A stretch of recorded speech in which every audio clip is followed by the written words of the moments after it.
আচ্ছা, আমি আবার থেকে পড়ছি। হ্যাঁ, আজ শনিবার 10 মে 2025 তারিখে উপদেষ্টা পরিষদের এক বিশেষ সভা অনুষ্ঠিত হয়।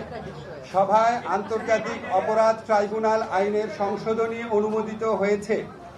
সংশোধনী অনুযায়ী আন্তর্জাতিক অপরাধ ট্রাইব্যুনাল কোনো রাজনৈতিক দল, তার অঙ্গ সংগঠন বা সমর্থক গোষ্ঠীকে শাস্তি দিতে পারবে।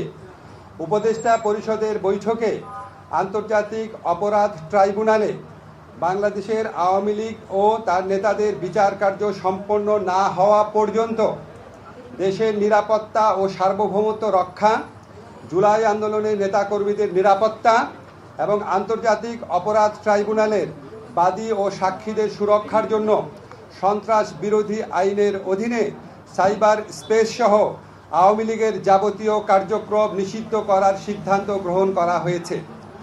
এ বিষয়ে প্রয়োজনীয় পরিপত্র পরবর্তী কর্মদিবসে জারি করা হবে। এর পাশাপাশি আজকের উপদেষ্টা পরিষদের বৈঠকে জুলাই ঘোষণাপত্র আগামী 30 কার্যদিবসের মধ্যে চূড়ান্ত করে প্রকাশ করার সিদ্ধান্ত গৃহীত হয়েছে। ধন্যবাদ।